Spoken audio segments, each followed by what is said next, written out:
দেশজুড়ে বিদ্যুৎ সংকট নিরসনে প্রধানমন্ত্রীর দেয়া ৬ মাসের আলটিমেটাম বা চ্যালেঞ্জ গ্রহণ করেছে বিরোধী দল। জাতীয় নাগরিক পার্টির নেতা হাসনাত আব্দুল্লাহ জানিয়েছেন, সংকট সমাধানের সুস্পষ্ট পরিকল্পনা ইতিমধ্যেই তাদের হাতে রয়েছে।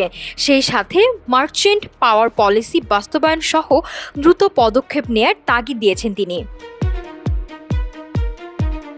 দেশজুড়ে ঘন ঘন লোডশেডিং আর জ্বালানির সংকটে চরম ভোগান্তিতে সাধারণ মানুষ থেকে শুরু করে কলকারখানার মালিকেরা। এই পরিস্থিতি সামাল দিতে বিদ্যুৎ সংকট নিরসনে বিরোধী দলকে ৬ মাসের চ্যালেঞ্জ ছুড়ে দেন প্রধানমন্ত্রী। তবে সেই চ্যালেঞ্জ গ্রহণ করে পাল্টা জবাব দিয়েছে বিরোধী দল জাতীয় নাগরিক পার্টি এনসিপি।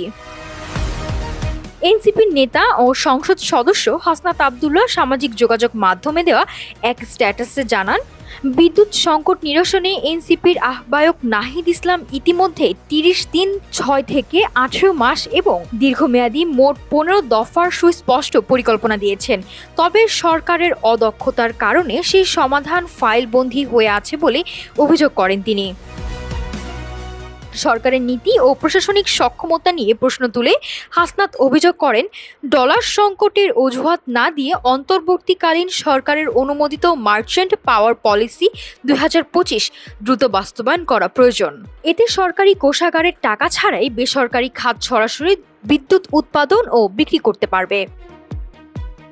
গণতান্ত্রিক চর্চায় বিরোধী দলকে চ্যালেঞ্জ না দিয়ে লোডশেডিংয়ের জন্য সরকারের জবাবদিহি করা উচিত ছিল বলে মনে করেন এনসিপি।